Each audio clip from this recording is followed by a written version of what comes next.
Hi friends, കഴിഞ്ഞ ഒരാഴ്ചയായി നമ്മൾ കണ്ടിട്ടില്ലേ? ലാസ്റ്റ് ആയിട്ട് ഞങ്ങൾ ലിക്വർ ചിക്കൻ ആയിരുന്നു അപ്ലോഡ് ചെയ്തിരുന്ന വീഡിയോ. അപ്പോൾ നിങ്ങൾ കണ്ടിട്ടില്ലെങ്കിൽ അതിന്റെ ലിങ്ക് താഴെ കൊടുത്തിട്ടുണ്ട്. ഒന്ന് പോയി കണ്ടുവരൂ. അപ്പോൾ ഈ ഒരാഴ്ചത്തെ ഒരു ഗ്യാപ്പ് കുറച്ച് കാലമായിട്ടില്ലായിരുന്നു. അതിന് ഒന്നാമത്തെ കാരണം നിങ്ങൾക്ക് അറിയാം, നമ്മുടെ നാട്, നമ്മുടെ കേരളം കഴിഞ്ഞ ഒരാഴ്ചയായിട്ട് അനുഭവിച്ചു വരുന്ന ദുരിതങ്ങൾ. നമ്മൾ ഒരുപാട് കാരണങ്ങൾ കണ്ടു. ഫ്ലഡ് കണ്ടു, അതുപോലെ തന്നെ പ്ലെയിൻ ക്രാഷ് ഉണ്ടായി കരിപ്പൂരിൽ, അതുപോലെ ഇടുക്കി രാജമലയിൽ ഉണ്ടായ ദുരന്തം. ഇതെല്ലാം നമ്മുടെ എല്ലാവരുടെയും മനസ്സിനെ വളരെയധികം വിഷമിപ്പിക്കുന്ന ഒരു ദുരന്തങ്ങളായിരുന്നു. അപ്പോൾ അതിൽ ഒരുപാട് പേരുടെ ജീവൻ നഷ്ടമായി, ഒരുപാട് പേർക്ക് പരിക്ക് പറ്റി. ഈ ഒരു അവസ്ഥയിൽ, ഈ ഒരു മാനസികാവസ്ഥയിൽ നിങ്ങളുടെ മുന്നിൽ ഇങ്ങനെ ചിരിച്ചുകൊണ്ട് വന്ന് വീഡിയോസ് ഇടാനും അപ്ലോഡ് ചെയ്യാനും ഞങ്ങൾക്കും പറ്റുന്നില്ലായിരുന്നു. അതുകൊണ്ടാണ് ഇത്രയും വലിയൊരു ഗ്യാപ്പ് വന്നത്. അപകടങ്ങളിലെല്ലാം നമ്മൾ കണ്ട മറ്റൊരു കാര്യമുണ്ട്. അതിനുവേണ്ടി ഇറങ്ങി തിരിച്ച കോവിഡും മഴയും എല്ലാം വകവയ്ക്കാതെ അവരെ രക്ഷിക്കാൻ വേണ്ടി ഇറങ്ങി തിരിച്ച ഒരുപാട് മനുഷ്യ സ്നേഹികളെ അവിടെ കണ്ടു.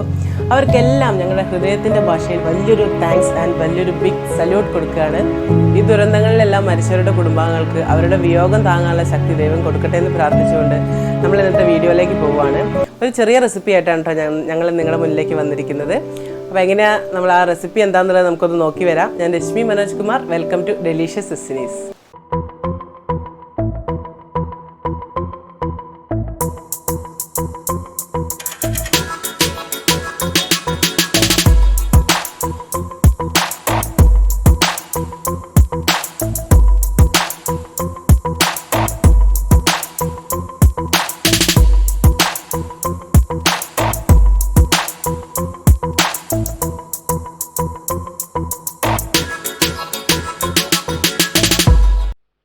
നമ്മുടെ വീട്ടിലൊക്കെ ബാക്കി വന്ന ഇഡ്ഡലി കൊണ്ട് നമ്മൾ എന്താ ചെയ്യാറ്? ചിലർ അതെടുത്ത് കളയും, ചിലർ വേറെ എന്തെങ്കിലും കറിയൊക്കെ കൂട്ടി കഴിക്കും. പക്ഷെ നമുക്ക് ഇതിനെക്കൊണ്ടൊരു അടിപൊളി ഉപ്പുമാവ് ഉണ്ടാക്കിയെടുക്കാൻ പറ്റും. അപ്പോൾ ഈ ഇഡ്ഡലി കൊണ്ട് എങ്ങനെയാണ് ഉപ്പുമാവ് ഉണ്ടാക്കുക എന്നുള്ളത് ഞാനിപ്പോൾ കാണിച്ചു തരാം. നമുക്ക് ബാക്കി വന്ന ഇഡ്ഡലി ഇതുപോലെ ചെറിയ കഷ്ണങ്ങളാക്കി നുറുക്കിയെടുക്കാം. ഇതിൽ ചെറിയ കഷ്ണങ്ങൾ വേണമെങ്കിൽ നിങ്ങൾക്ക് ആക്കാം. ഞാൻ ഇത്ര വലിയ കഷ്ണങ്ങളാക്കാനാണ് എനിക്കിഷ്ടം, ഇങ്ങനെ കഴിക്കാനാണ്. അപ്പോൾ ഈ രീതിയിൽ ഇങ്ങനെ മുറിച്ചെടുക്കാം. പിന്നെ നമ്മളിത് കടുകും മുളകും കറിവേപ്പില ഇട്ടിട്ടാണ് വറവിടുന്നത്. അതിന് വേണ്ടി ഞാൻ കടുകും മുളകും കറിവേപ്പില എടുത്തിട്ടുണ്ട്.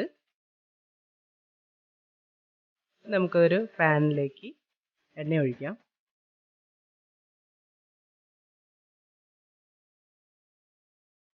എണ്ണ നന്നായി ചൂടായി കഴിഞ്ഞാൽ നമുക്ക് കടുകും മുളകും ആദ്യം ഇട്ട് കൊടുക്കാം.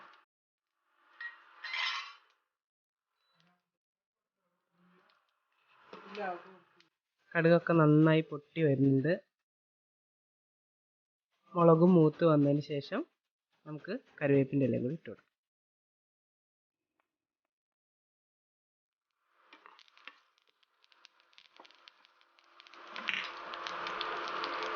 അപ്പോൾ വറവ് പാകമായി കഴിഞ്ഞാൽ നമുക്കതിനകത്തേക്ക് ഇഡ്ഡലി കഷ്ണങ്ങൾ ഇട്ട് കൊടുക്കാം.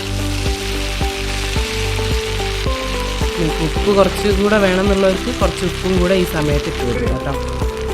അതിനുശേഷം നന്നായി ഒന്ന് ഇളക്കി മിക്സ് ചെയ്തതിന് ശേഷം നമ്മളിതൊന്നൊരു 1 മിനിറ്റ്, 1-2 മിനിറ്റ് നേരം ഒന്ന് അടച്ച് വെച്ചിട്ടാണ് ഇനി വേവിക്കുന്നത്.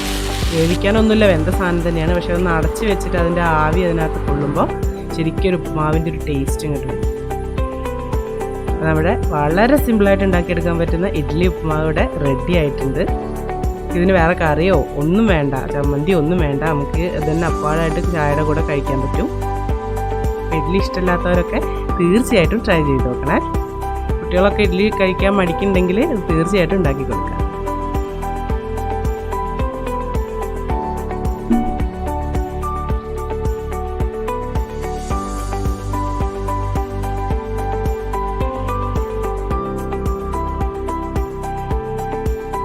അപ്പോൾ ഇഡ്ഡലി ഉപ്പുമാവിൻ്റെ ഈ റെസിപ്പി എങ്ങനെ ഉണ്ടായിരുന്നു? ഇഷ്ടമായോ എല്ലാവർക്കും? ഇഡ്ഡലി കഴിക്കാൻ ഇഷ്ടമില്ലാത്തവർക്കൊക്കെ തീർച്ചയായിട്ടും ഈ ഇതൊന്ന് ട്രൈ ചെയ്ത് നോക്കാം കേട്ടോ. ഇതുപോലുള്ള നല്ല റെസിപ്പീസ് കാണാനായി ഡെലീഷ്യസ് ഡെസ്റ്റിനീസ് എന്ന ഈ യൂട്യൂബ് ചാനൽ സബ്സ്ക്രൈബ് ചെയ്ത് സപ്പോർട്ട് ചെയ്യണേ. വീഡിയോ നിങ്ങൾക്ക് ഇഷ്ടമായെങ്കിൽ വീഡിയോ ലൈക്ക് ചെയ്യുക, ഷെയർ ചെയ്യുക. മറ്റൊരു നല്ല വീഡിയോയുമായി വരുന്നവരെ ഞാൻ രശ്മി മനോജ് കുമാർ, സൈനിങ് ഓഫ്.